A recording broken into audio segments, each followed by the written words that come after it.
In the heart of Vancouver, a city that has embraced Major League Soccer for nearly 2 decades, one club now stands at a crossroads. The Vancouver Whitecaps lease at BC Place expires at the end of this year. The team has been quietly for sale since late 2024, and MLS owners have begun openly discussing relocation. Just days ago, a billionaire-led group from Las Vegas submitted a formal bid to buy the club and move it to Nevada. Local fans have taken to the streets under the banner Save the Caps, yet no viable offer has emerged that would keep the franchise in Canada. So the question at the center of it all, is this the beginning of the end for the Vancouver Whitecaps? Or can a last-minute Canadian solution still save it? All right, Michael. It's been several months since you've been on here. Last time you came on, we were previewing the 2025 MLS Cup between Inter Miami and the Vancouver Whitecaps. And there's been some things that have happened in between that we're going to talk about today. Some things that me and you are very passionate about. But before we get into that, I just want to ask you, how you doing, my friend? How have things been?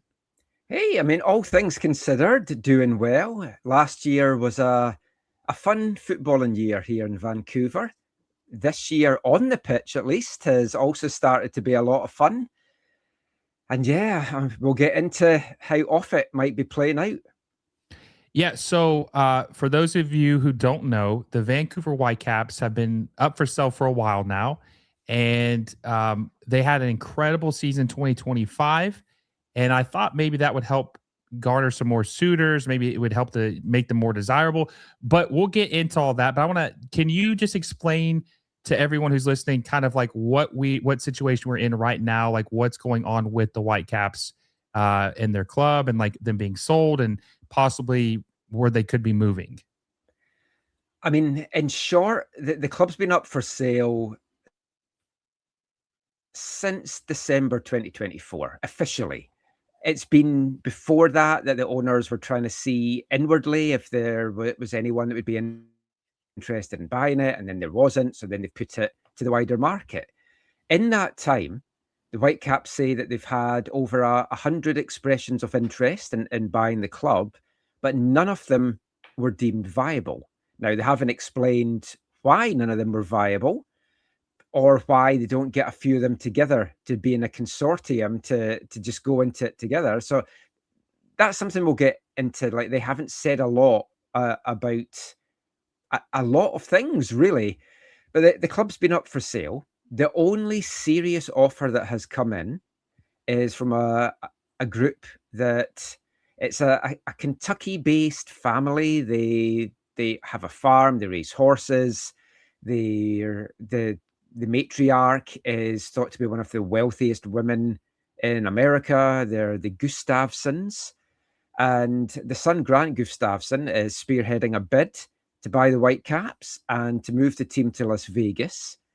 The Whitecaps' current owners don't want the team to leave Vancouver, and they've now basically made a plea of, look, if there's anybody that wants to buy the team to keep it in the city, you need to make yourself known now.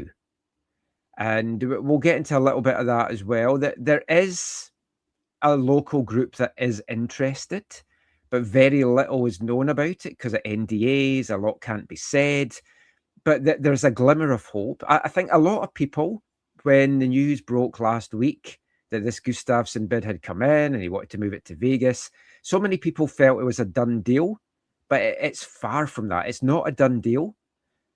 It is concerning. It is looking a little bit grim, but there's reasons to be hopeful, but there's also a lot of reasons to be concerned as well.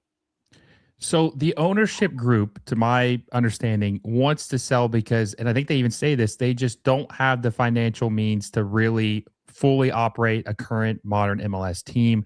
They just don't have it, right?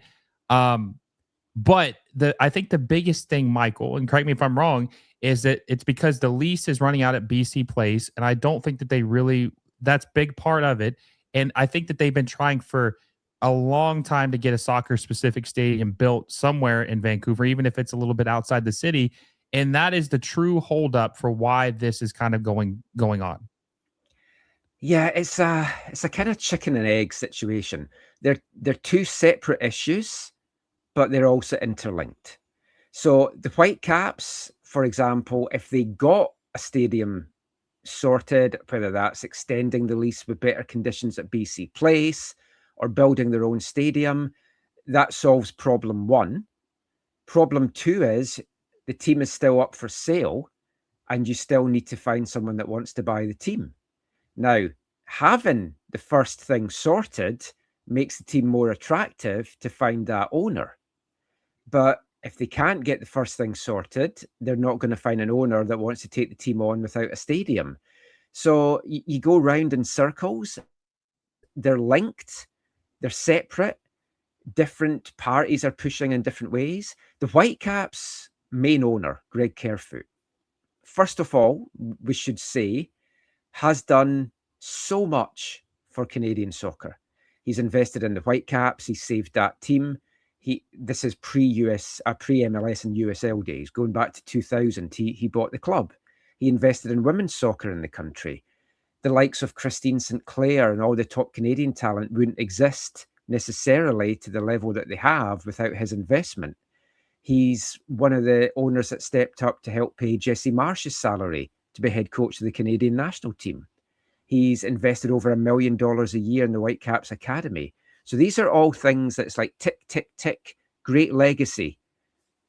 But at the end of the day, if he is ultimately in charge of the team that then gets sold and leaves the city, that's what he's going to be remembered for.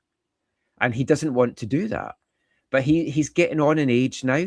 I think he's in his late 60s, maybe even into his 70s. Jeff Marlett, the other majority owner, is in his retiral years as well, if we put it that way.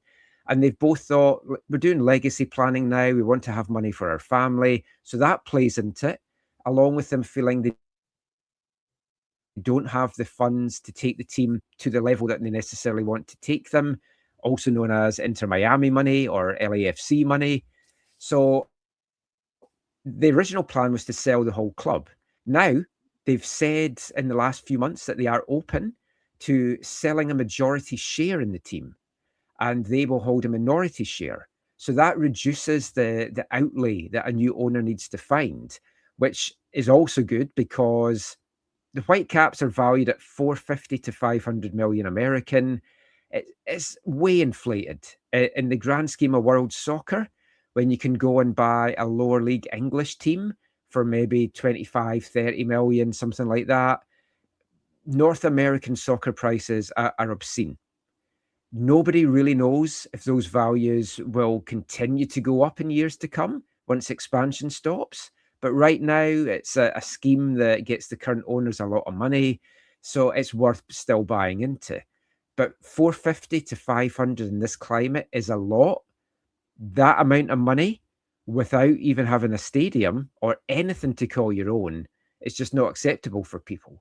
So if you can maybe say get 60% ownership, so you're maybe buying at $250, $300, will be more palatable. You will get more groups, consortiums that would look at that. And that is what the current ownership are now looking at. So let's talk about that, right? Because when we heard about the rumor last week, I think it was last week, about, like you said, I think you said this before the show, things are just moving so quickly. It's kind of hard to even keep up with the timeline. But Michael, when they put out that rumor about the interested buyer who was going to make the bid and move them to Las Vegas, right? It almost feels like the fix is in, and it's not like I'm not saying that that they can't be kept in Vancouver. What I mean is, it feels like that was very strategic, that they're saying, hey, the Whitecaps are for sale, and the league would be okay with them moving to Las Vegas, right? We would give the stamp of approval to move them. The problem with that is that now all the people or potential buyers know that, hey, I can move this team to Las Vegas.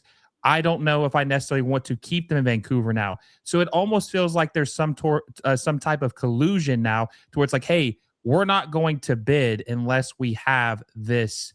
We're not bidding to keep them there. We're bidding to move them, and we're not going to make any bids to keep them there. We're just going to Yeah. wait it out, and we're going to get a bid in and move them. So that, I think, was very messed up to leak that last week. And it made me feel like they are colluding and the fix is in, and they're trying, the league is pushing for this to happen.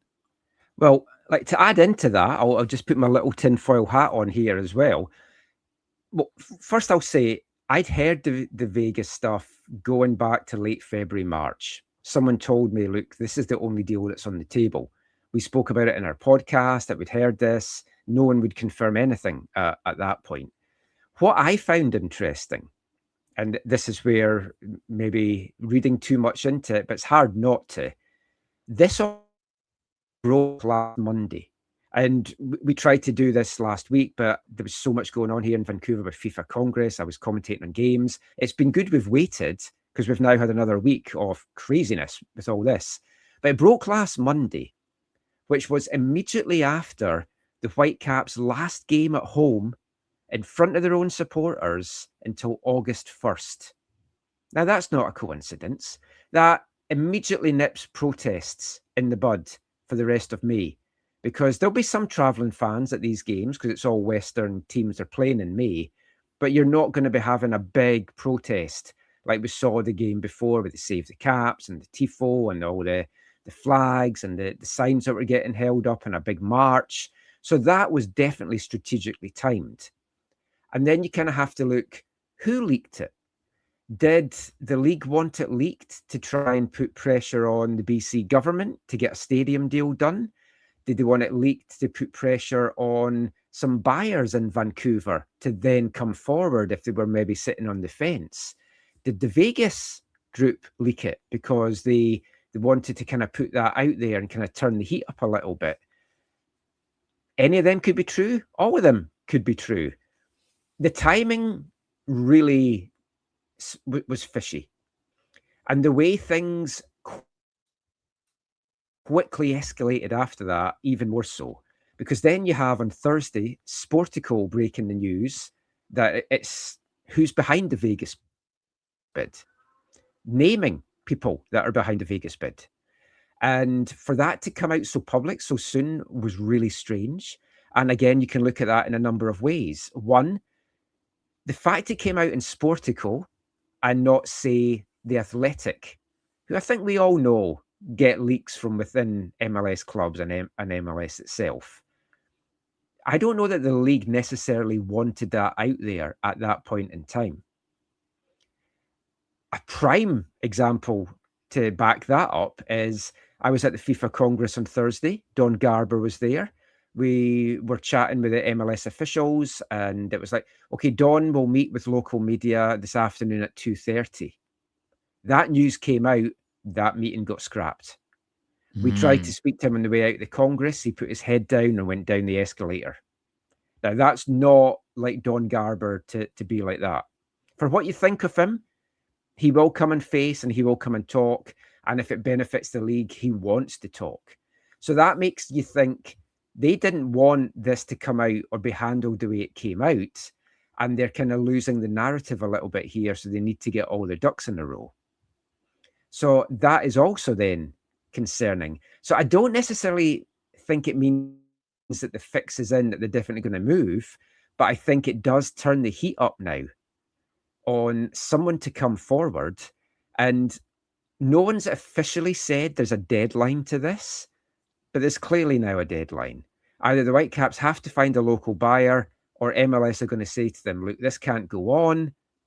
You have to accept this offer.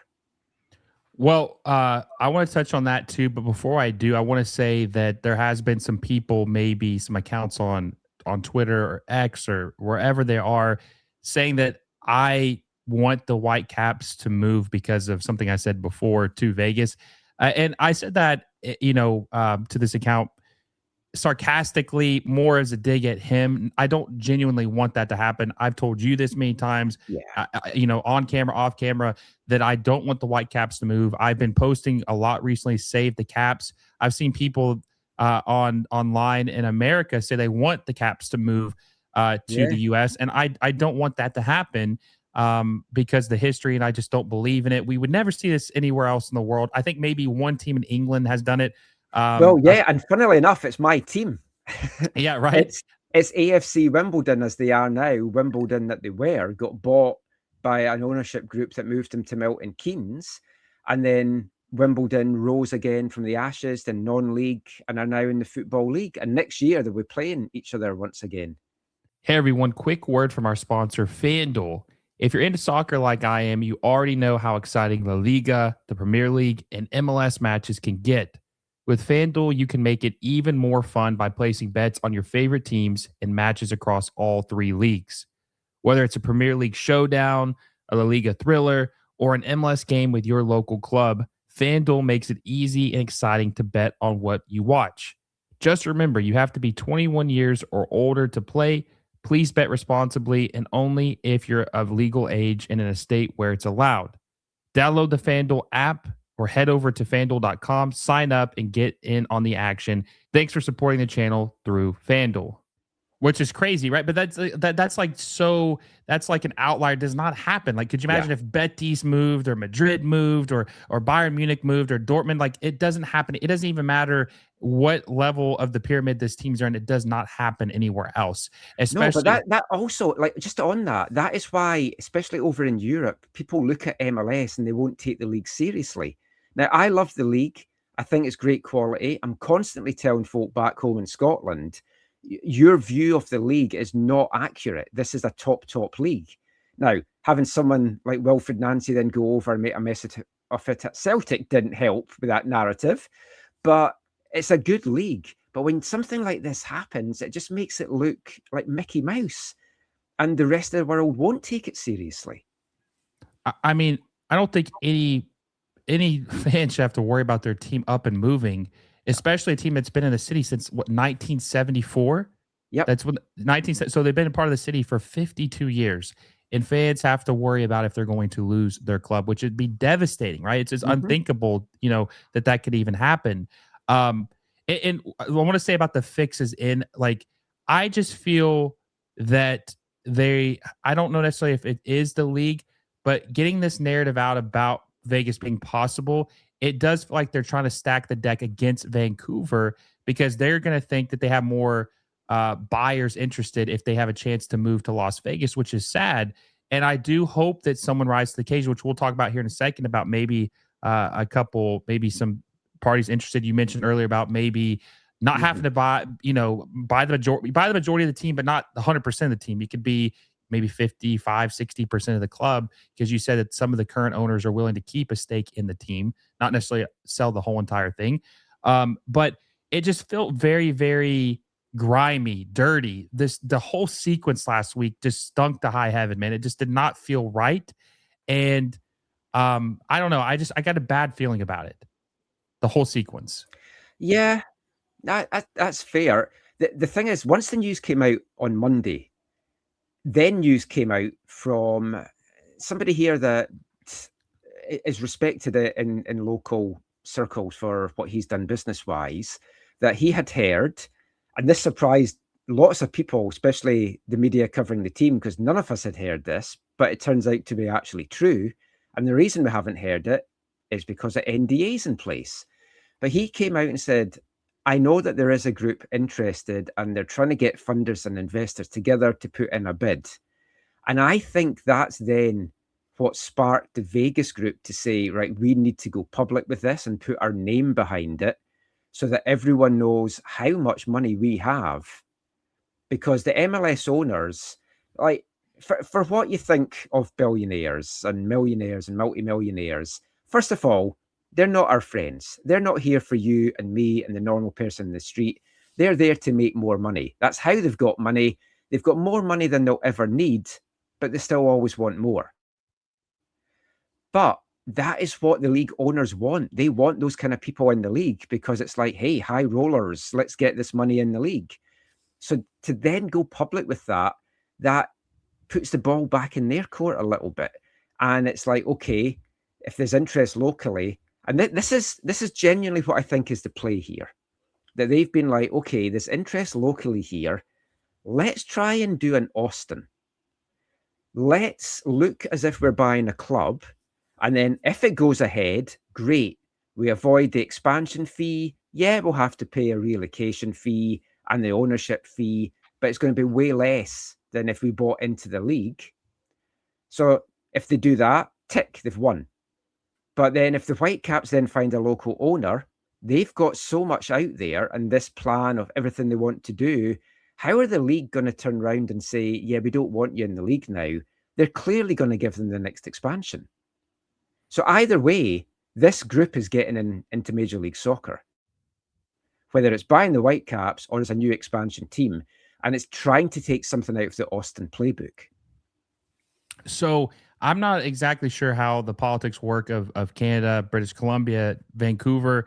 I know when the Crew were moving, or there was the rumors, and Save the Crew was a big deal.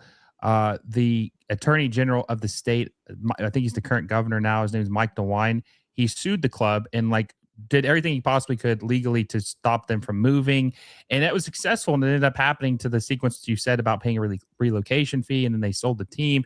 Jimmy Haslam bought the Crew. What is the city or the province of British Columbia? Are they doing anything right now or having any effect of trying to save the Whitecaps? It's so messy. I mean, all politics is, but what we have here is we've got the Vancouver mayor, because it's a big city. We've got the mayor, so he is in charge of, for example, signing off, which was the MOU for the Whitecaps to explore building a stadium at this new area that they're looking at, which used to be the racecourse here.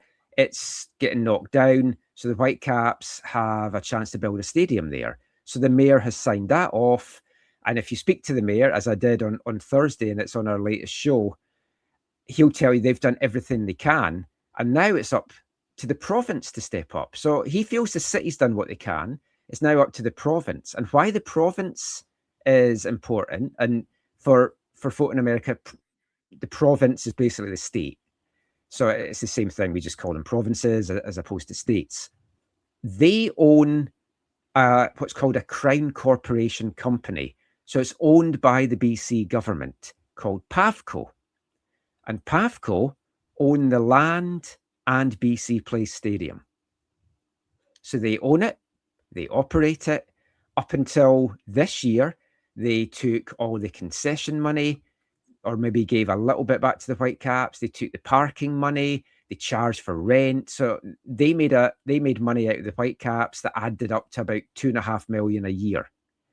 So the BC government in February, after some finger pointing back and forward, said, okay, we'll take no money this year. There's an extra $2.5 million for you, which is great. It's a lot of money, but ultimately, Axel Schuster, the Whitecaps CEO, said they need to try and find an extra $40 million a year. So, well, $2.5 million is great. He described it as one of many little steps that they need to take. And when $2.5 million is a little step, that's concerning, because where do you find the rest of the money at that point? So the BC government do have an option, which Don Garber floated in November as a possibility, but the British Columbian Premier said this week the Whitecaps haven't actually officially asked for this. Now, it doesn't mean that there's not work going on behind the scenes, so there's not necessarily a formal proposal, but the Whitecaps could take on the running of BC Place for, say, 10 years. So they would run it, they would operate it, they would take on some of the debt management, but they could put on all the trade shows, all the concerts, make all the money for that. And with a new schedule coming next year, and the summer now wide open, Whitecaps putting on concerts all summer long would make them an absolute fortune. When Taylor Swift was here last year, or the year before, she played 5-6 shows in a row, and it was over $1 billion generated for the local economy. That's crazy. And that's what owning and running the stadium is. PAVCO somehow lose money on the stadium because of all the debt that they're paying off. So that is how that government can help. Then you also have the national government that I guess could step in, but everyone's saying we don't want any national money. The national government's saying we don't want to give them any money. So I think we can rule them out. So there can be political pressure put on. And what we've seen this past week is everyone's pointing fingers. The city's pointing at the province is pointing at the club's pointing at everyone. So it's really hard to know what's going on. And part of that is because the Whitecaps aren't speaking publicly. And I've been led to believe, and I've said this on our podcast that just came out today, and I'll say this on your show as well. So allegedly, what I've been told is MLS have told the Whitecaps, don't speak on this just now. But they want to speak on it. They know they need to speak. They know they need to tell the fans what's going on and get things out there and control the narrative. And they're kind of being shackled a little bit. Well, also, just want to touch on this too. I don't know if this was your mayor, but there was the incident this past week where Don Garber had responded to him and said, liar, liar, pants on fire. Yeah, that was the premier of the province. Okay, so the premier, so he's like the leader of the province, right? I think that'd be like a governor in the U.S. For a state. But he said, liar, liar, pants on fire. And then he made a saying that his account was hacked. I think he maybe made that post, but he did it on the wrong account. I think he might have was probably doing that on a burner account. Because if all the things someone's going to hack Don Garber, I don't think that that's what they would say. No, I mean, I don't think he's hacked, because if anyone knows anyone that's been hacked, you don't get access back within an hour. Yeah, right.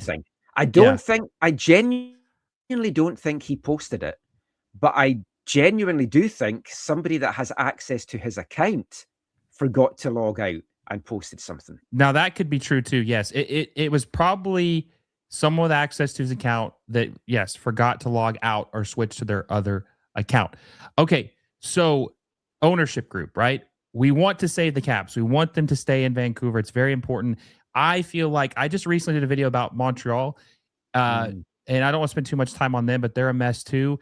And it feels like they're trying to weed out the Canadian teams in MLS. And I feel like if the Whitecaps leave, Montreal's on the clock. They're going to try to do them next. Okay. So I made a post, and me and you talked about this a year ago, about Ryan Reynolds. Okay. So let me make this pitch to you. I remember exactly what you said. You're like, hey, he cannot afford it. I don't think he could maybe lead a group, but I don't think he can afford it outright. And I'm not sure if he'd be interested. Okay. Well, so he's made so much money, like selling Aviation Gin, Mint Mobile to T-Mobile. I mean, he's a hell of an entrepreneur. He's made some crazy money on some stuff. Yeah. Wrexham came close to finishing, or getting promoted to the Premier League this year. They barely missed out. So he bought Necaxa, I think, since last time we talked. He's really got his hand in soccer right now. Okay. So I said, I hope Ryan Reynolds will lead a ownership group and save the club in his backyard. And people said, well, he doesn't have that type of money. But literally last week, it came out and said that Ryan Reynolds is trying to lead an ownership group to bring a Major League Baseball team to Vancouver. And they said it's like $2 billion expansion fee to bring a baseball team. So I believe now more than ever, he could afford a $250 million share with some friends to invest and buy the majority of the Whitecaps. I would say he isn't leading the baseball bid. He's rumored part to be involved with it. Yeah. Yes, exactly. But still, like, if you're involved with $2 billion deal, I'm sure you could get something going for 250 with the people he knows. Yeah. So do you feel any different about that than you did last year? I think he could be involved. The group that's putting investors together, I would be stunned if they hadn't reached out to him and some other high prominent, like, local people as well. I mean, I don't think he would want to see the team leave town. He brought Wrexham here to play a friendly and spoke about the pride that he had of bringing Wrexham here to play in his home city and what the Whitecaps meant to him. So I don't think he'll spearhead it. Could he be involved? Yeah. If they're getting a big group together. The problem is the more people you get involved, the more cooks there are in the kitchen and the more people that are trying to pull in certain directions. But I wouldn't be surprised. So many folk have tagged him on social media, which I don't know how helpful that is. And if anything, it might just annoy him more than anything else. But I mean, you rule out nothing just now. You wouldn't even rule out another like multi-club ownership thing coming in that we see with the City Group, with Man City and various things like Red Bull and stuff around the world. I'm against that kind of ownership. But honestly, right now, I would take that. I'd even take Saudi money right now. It's at that stage. It's like anything to keep the club here, I'll take that money. And if Ryan So, Reynolds is the guy, yeah, come along. well, so before I ask you about what you think is going to happen, right? I'll say this too about Ryan Reynolds. I don't. I'm not expecting any person to spend their money, right? Like that's just like it's their money. But I do think that with who he is, who he knows, that being his city, he could, like we talked about, get an ownership group, people he knows to invest and buy majority in this team, and he could just be the brand ambassador. Like he doesn't even have to Oh own the yeah. majority of it. He could just be the face of it, Mhm. and then they could do a lot of creative stuff maybe on Apple TV, maybe something similar to what they did with Wrexham, but with the Whitecaps and talk about their turnaround and stuff and talk about him. But either way, him doing that, I would just personally, even though it's his money, I would be disappointed because I just know it's not like he has nothing to do with soccer, Michael. He owns two clubs. That would hurt to know he owns two teams and would not, at least publicly, to our knowledge, save his own club in his backyard. Yeah. I mean, right now, one of the part owners is Steve Nash, which anyone that's baseball or basketball Basketball, yeah. fan, it's like they'll know Steve Nash is a legend of the game. He has a very small ownership and has very little involvement. Now, if Ryan Reynolds wants to do the same, fine. But just like folk mention Steve Nash as an owner all the time, folk would mention Ryan Reynolds. And you're right, the documentary opportunities would be huge.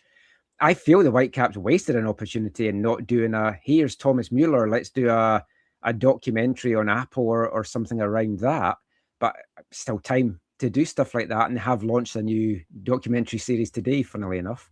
But I mean, Ryan Reynolds, I'm sure he's been approached. We don't know what he said because everyone's under an NDA. If you express an interest, you get to, if it's a serious interest, after all the fact checking and stuff, you get to see the accounts. And there's NDAs and everything like that. So no one's going to say anything. And the first of us knowing who's involved is going to be if a deal is done. Or if a deal fails to get done, the people come out and say, yep, we were involved in this, we tried, but we just couldn't get it done.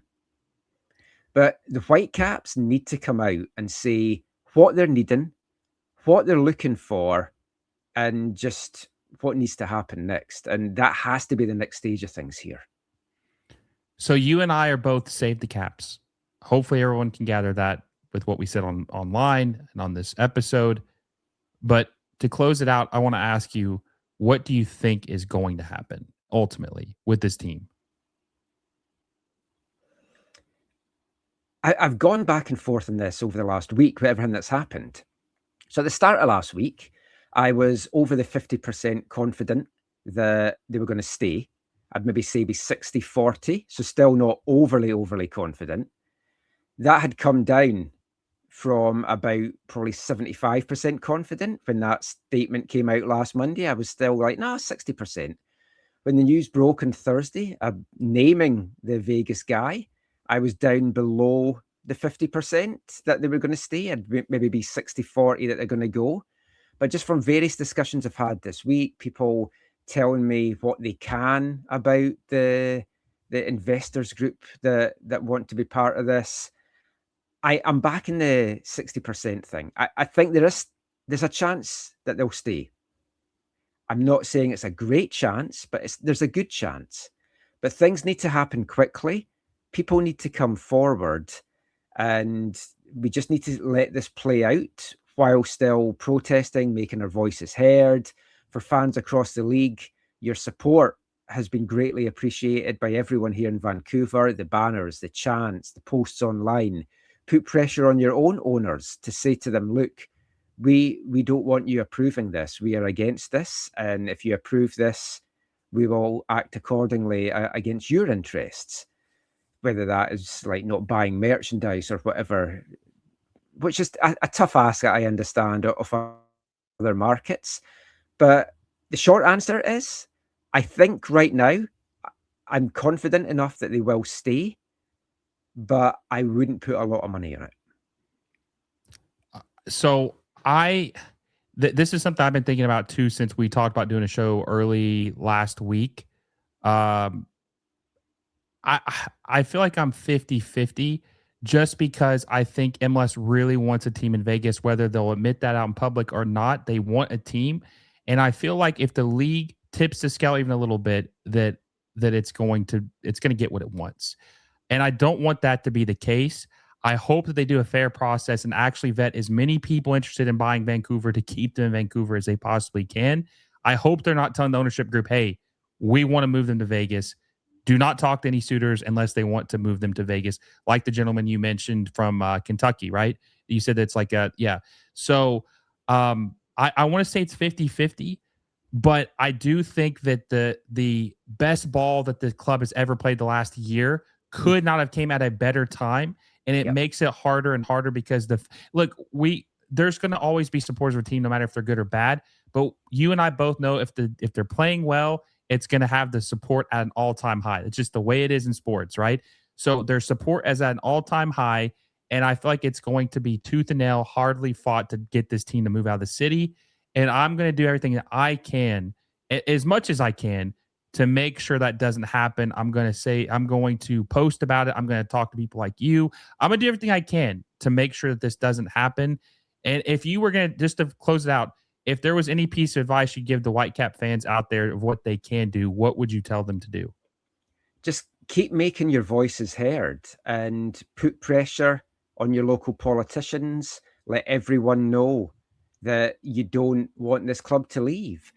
Speak to businesses, get them to commit that they'll give money to the club. The problem we have in Vancouver is a lot of the business dollars go to the Vancouver Canucks, no matter how bad they are, because they get all the media coverage. And businesses understand if they're attached to that, that they then get the knock-on effect. So get businesses. This is what they did in Columbus to good effect. Get businesses to commit. Okay, if this team stays, we pledge that we'll sponsor, we'll do this, we'll do that. So it's just talking to people, spreading the word, but most of all, just let your voices be known in public and online. I appreciate it, Michael. Before I let you go, first of all, save the Caps. Second of all, can you tell the people where they can find your work at? Find everything and all our social media links on aftn.ca. And the AFTN Soccer Show is the longest running English language soccer podcast in Canada. It's been going since 2013. We have weekly, sometimes bi-weekly episodes, so you'll get the links to that on the website as well. Make sure you guys follow Michael. He will have the latest to date updates for the team and what's going on with them. Make sure you guys go follow him on Twitter, X, Blue Sky, maybe Instagram. Are you guys on Instagram too? Yep. Okay, Instagram as well. Michael, it's always a pleasure to have you on. I'll have you on, my friend. Hopefully next time I talk to you, it'll be some good news about the Whitecaps. Let's hope so. Let's hope so. Until next time, guys, I will see you all soon.